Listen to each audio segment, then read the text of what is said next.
তো আপনারা সাংবাদিক ভাইরা আসলে একটা নিউজ পেলেই সেটা কথা না বলেই খুব সহজভাবে লিখে দেন। অবশেষে নিজের দ্বিতীয় বিয়ে নিয়ে সাংবাদিকদের মাইকের সামনে কেঁদে কেঁদে সব গোপন তথ্য ফাঁস করলেন চিত্রনায়িকা মৌসুমী।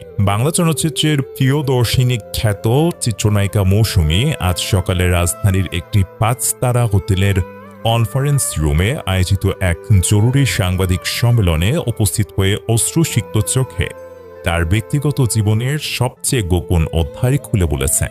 দীর্ঘদিন ধরে জড়িয়ে পড়া গুজব, অভিযোগ এবং মিথ্যা প্রচারণার মুখে অবশেষে তিনি নীরবতা ভেঙে সত্য উন্মোচন করলেন।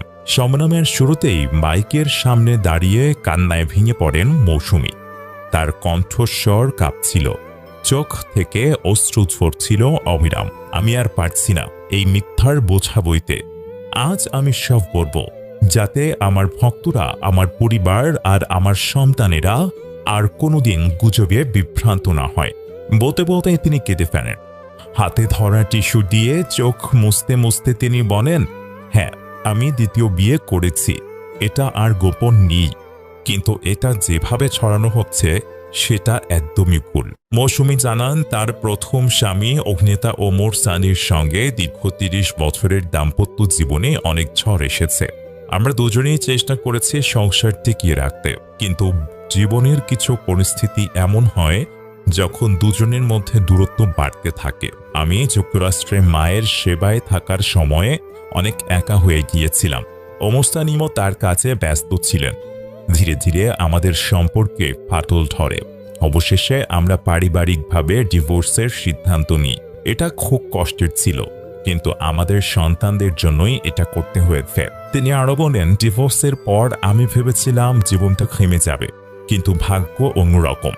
আমার জীবনে এসেছেন একজন মানুষ যিনি আমাকে আবারও হাসতে শিখিয়েছেন।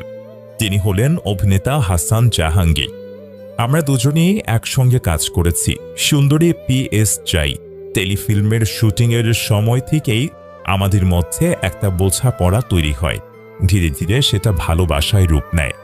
গত বছর আমরা গোপনে বিয়ে করেছি। এটা কোনো চুক্তির বিয়ে নয়, এটা সত্যিকারের ভালোবাসার বিয়ে। টান্ডা জোড়ানো কণ্ঠে মৌসুমী বলেন, আমি জানি এই খবর শুনে অনেকে আঘাত পাবেন। আমার ভক্তরা যারা আমাকে ওমর সানির সঙ্গে সুখী দম্পতি হিসেবে দেখতে চেয়েছিলেন, তাদের কাছে আমি ক্ষমা চাই। কিন্তু জীবন থামে না। আমি আর লুকোতে পারছি না। হাসান আমার সাথে আছে, আমার পাশে আছে। আমার সন্তানরাও এখন এটা মেনে নিয়েছে। তারা বুঝেছে মাও সুখী হওয়ার অধিকার রাখে। সাংবাদিকদের প্রশ্নের জবাবে মৌসুমী বলেন, আমি যুক্তরাষ্ট্রে থাকি বলে অনেক গুজব ছড়ানো হয়েছে। AI জেনারেটেড ছবি, ফেক ভিডিও সবই করা হয়েছে আমাদের সম্পর্ক নষ্ট করতে, কিন্তু সত্য তো লুকানো যায় না। আজ আমি সব ফাঁস করে দিলাম, যাতে আর কোনো মিথ্যা না ছড়ায়। তিনি তার সন্তানদের কথা উল্লেখ করে বলেন, ফারদিন, এহসান, সাজিন আর ফাইজা এখন বড় হয়েছে। তারা বুঝেছে জীবনের বাস্তবতা।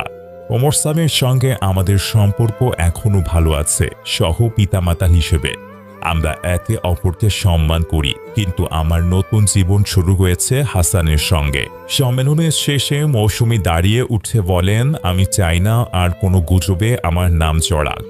আমি একজন মা, একজন অভিনেত্রী, আর এখন একজন সুখী স্ত্রী। দয়া করে আমাদের শান্তিতে থাকতে দিন। এরপর তিনি আবারও কেঁদে ফেলেন এবং হাত জোর করে সবাইকে ধন্যবাদ জানান। এই সাংবাদিক সম্মেলনের পর চলচ্চিত্র পাড়ায় তোলপাড় শুরু হয়েছে। অনেকে এটাকে সাহসী পদক্ষেপ বলছেন, আবার কেউ কেউ বলছেন এটা তার ব্যক্তিগত সিদ্ধান্ত। তবে মৌসুমীর এই অশ্রুময় স্বীকারোক্তি নিঃসন্দেহে তার ভক্তদের মনের দাগ কেটে যাবে। একটা বিশেষ কারণেই আপনার সামনে হাজির হলাম। আসলে হাসান জাহাঙ্গীর পরিচালিত একটি নাটক হয়েছিল সুদূর আমেরিকাতে। সেখানে অনেক রিকোয়েস্টের পরে আমার স্ত্রী এবং আপনাদের প্রিয়দর্শিনী মৌসুমী অভিনয় করেছিলেন, এবং সাথে সেটার একটি কারণেই হোক এটা টেলিফিল্মে রূপান্তরিত হয়। এতদিন পরে এখন এসে আমি দেখছি হাসান জাহাঙ্গীর এবং এটার প্রযোজক পরিচালক হিসাবে সেন্সর বোর্ড থেকে এটার অনুমোদন নিয়েছেন ছবি হিসাবে। কিভাবে এটা ছবি হয়? তার কাছে কি ছবির জন্য মৌসুমীর এগ্রিমেন্ট কোনো দেখাতে পারবেন হাসান জাহাঙ্গীর? অবশ্যই না। আহ, আমার মনে হয় যে আমি যতটুকু এটার প্রতিবাদ করছি, তীব্র প্রতিবাদ করছি এবং এটা বন্ধের আবেদন করছি, এটা কোনো রকমই একটি চলচ্চিত্র হিসাবে রিলিজ হতে পারে না। মৌসুমীকে এইভাবে মানুষ দেখতে অভ্যস্ত না, আমাকে দেখতে অভ্যস্ত না। আজকে আমি এটা প্রতিবাদ করার কারণে আমি আপনাকে মৌসুমীর ভয়েস ওভারে আমি নিয়ে যাব। কন্ট্রাক্ট ম্যারেজটা একদমই 1 ঘন্টার একটা নাটক ছিল। আর 1 ঘন্টার নাটক যেমন হয় একটা ছোট্ট গল্প, ঠিক ওরকমই একটা ছোট গল্প। একটা মেয়ের এই এদেশে আসার পরে তার আমেরিকাতে স্ট্রাগল টাইমটা, এবং তার একজনের সাথে বিয়ে হয়, কন্ট্রাক্ট ম্যারেজ হয়, বাট সেই কন্ট্রাক্ট ম্যারেজ থেকে সে বের হতে পারে না। ওই লোকটা তাকে অনেকভাবে উত্ত্যক্ত করে, বিরক্ত করে, এই ধরনের একটা ছোট্ট গল্প নিয়ে তার এই কন্ট্রাক্ট ম্যারেজের গল্পটা সাজানো ছিল। খুব অনুরোধ করার কারণে, আমিও তখন এখানে ছিলাম দেখে আমি ভাবলাম যে ঠিক আছে, হাসান জাহাঙ্গীর এতবার করে আমাকে রিকোয়েস্ট করছে, ওরা অনেক দিনের একটা আমার সাথে কথাবার্তা হয়েছিল যে একটা কাজ করে দিব। তো ওই জন্য ভাবলাম ঠিক আছে করে দিই, সময় ছিল। কিন্তু 2 দিনের কাজটা 2 দিন করতে পারিনি, আমি 3 দিনও করে দিলাম যে ঠিক আছে কাজটা শেষ হোক। তারপরে সে এইটা আবার কিছুদিন পর আমাকে আবার যখন আসলো বললো যে আপা এটা তো 1 ঘন্টার নাটকের চেয়ে একটু ফুটেজ বেশি হয়েছে, তো আমার এই বিক্রি করতে গেলে যে খরচ হয়েছে আমার টাকা উঠতেছে না, আমি এটা টেলিফিল্ম বানাতে চাচ্ছি।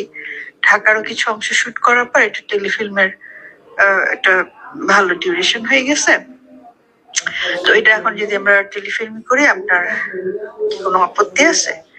তখন আমি বললাম যে হ্যাঁ, কোনো আপত্তি নেই, যদি গল্পটা সুন্দর হয় টেলিফিল্ম আকারে করতে পারো তোমরা, কিন্তু আমাকে তো আমার টেলিফিল্মের অ্যামাউন্টটা দিতে হবে। তখন বললো যে ঠিক আছে, আমি সেটা অ্যারেঞ্জ করবো আপনার জন্য। তো কি ডিমান্ড? তখন বললো যে আমার এখানে একটুখানি ফুটেজ লাগবে, আপনি আমাকে আর একটা দিন শুটিং করে দেন। ওর একটা দিন আমি আবার শুটিং করেও দিলাম, ছোট্ট একটু কাজ করতে চাইলো, করে দিলাম। এইখানে কিন্তু এটা শেষ, যে ঠিক আছে সে ঢাকায় টেলিফিল্ম করে সে যে টাকা খরচ করছে টাকাটা তুলে ফেলবে, ভালো একটা চ্যানেলে চালাবে, ওকে ফাইন। কিন্তু ইদানিং আবার যখন শুনলাম হঠাৎ করে সে সেন্সর পেলো, সেটাকে ছবি বানাতে চাচ্ছে, এটা আমি খুবই অবাক হলাম যে আমাদের সেন্সর বোর্ডে এটা কিভাবে ছবি আকারে পাশ হলো বা কি হলো জানি না। আমি তাদের শ্রদ্ধা রেখে কথা বলতে চাই, এরকম ঠিক ছিল না বিষয়টা। আর আমি মনে করি না যে আমার একটা ক্যারিয়ারের মানে একটা এরকম, আমি যেখানে ছবি করি না সেখানে এরকম একটা গল্প দিয়ে আমাকে হুট করে একটা সিনেমার মধ্যে, সিনেমার আদ্যপন্ত কোনো কিছু আমি জানি না, সেখানে কোথায় আমাকে কাটপিসের মতন ব্যবহার করা হচ্ছে, এটাও ঠিক না। কিন্তু এটা আমি আশা করিনি, আসলে এটা হাসান জাহাঙ্গীরের কাছে আশা করিনি, এবং আমাদের সেন্সর বোর্ড কেন এই ধরনের একটা গল্পকে তারা পাশ করে দিল জানি না, আমি খুব কষ্ট পেলাম। তো এখন ছবি রিলিজ হওয়া উচিত কিনা আমি নিজে মনে করি যে হওয়া উচিত না, কিন্তু আইনগত ভাবে আসলে কতদূর এটা সবার কাছে সঠিক মনে হচ্ছে সেটা আমি ঠিক বুঝতে পারছি না এত দূর থেকে। তো আমি আশা করব যে আমাদের পরিচালক সমিতি আছে, প্রযোজক সমিতি আছে, শিল্পী সমিতি আছে, সবাই যেন বিষয়টা বিবেচনা করে যে হ্যাঁ, প্লাস ছবির যে একটা রেমুনেশন হয় সেটাও কিন্তু আমাকে উনি এখনো দেননি। পরের জন্য কিন্তু এই ছবিটা ছাড়পত্র নিয়ে সুন্দর রিলিজ করে দিচ্ছেন, না আছে ডাবিং, না আছে প্রপার কোনো বিষয় এখানে, জানি না কিভাবে হচ্ছে। খুবই দুঃখজনক আসলে এটা। আমি মনে করি না আমার দর্শকরা এইসব এরকম কিছু দেখার জন্য আসলে প্রস্তুত হয়ে আছে, তারা এটাকে ভালোভাবে নিবে কিনা আমি খুবই চিন্তিত, লজ্জিত। সবাইকে আবার আমি আমার নিজের অন্তর থেকে আমি। আপনারা শুনতে পেলেন মৌসুমীর কথাগুলি।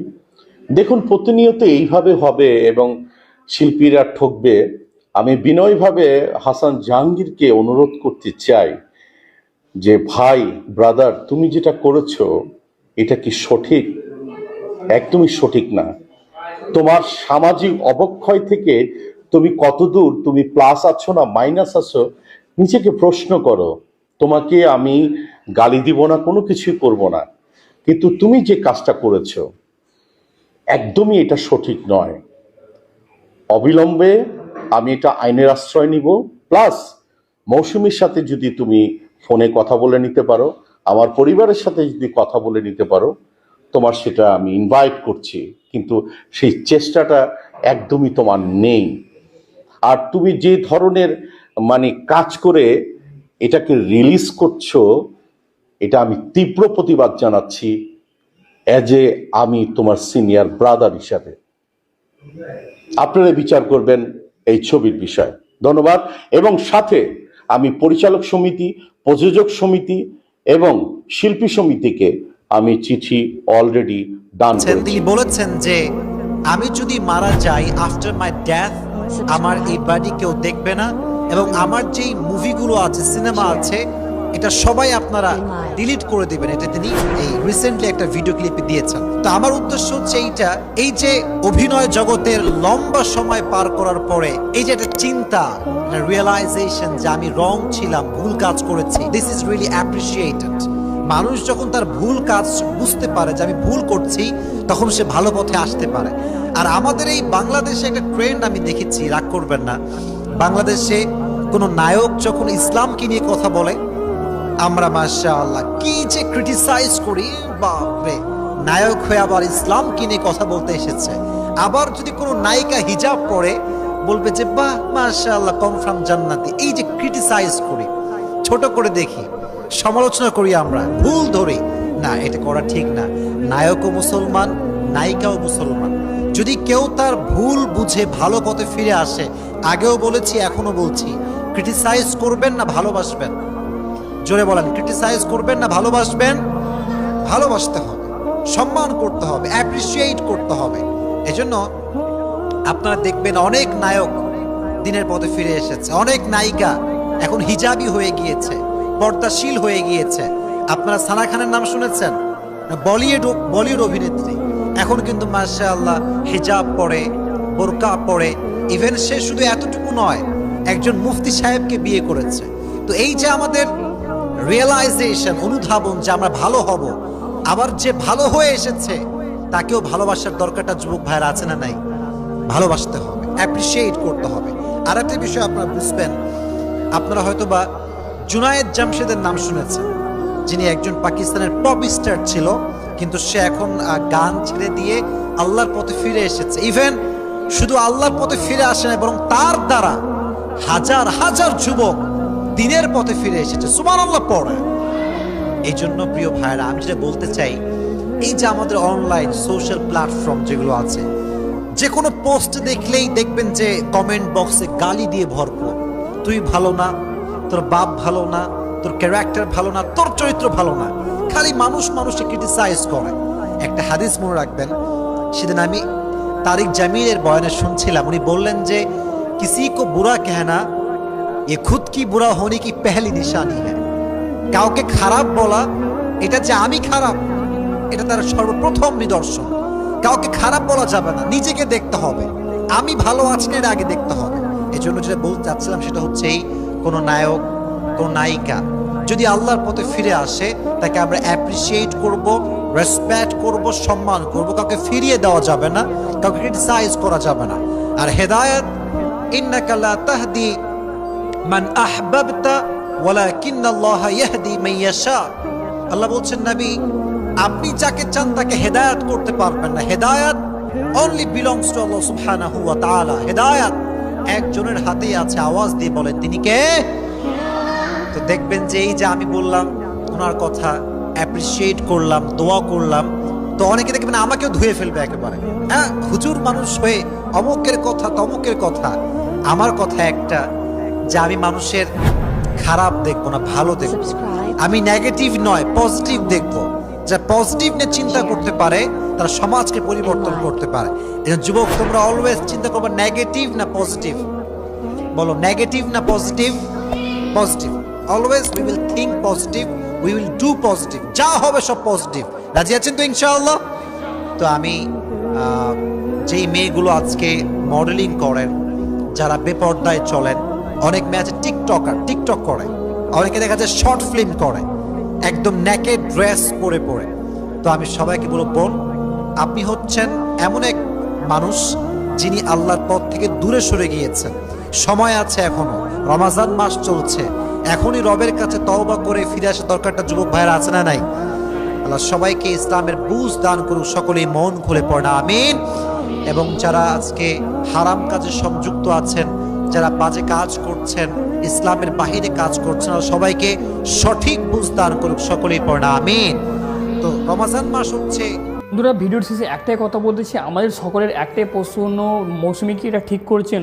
আসলে তার নিজের ঘরকে সে ভেঙে যে কাজটি করছেন অবশ্যই খুবই একটা বড়। একেবারেই হাসান জাহাঙ্গীর তিনি যে একেবারে রিপোর্টারদের সামনে, সকলের সামনে এই কথা বলছেন যে আমি যদি মৌসুমীকে বিয়ে করি তাহলে ওমর সানি কিছু করতে পারবে না, আমি ওমর সানির সামনেই বিয়ে করবো মৌসুমী, কিন্তু তার এই কথাগুলো বলা কি ঠিক হচ্ছে?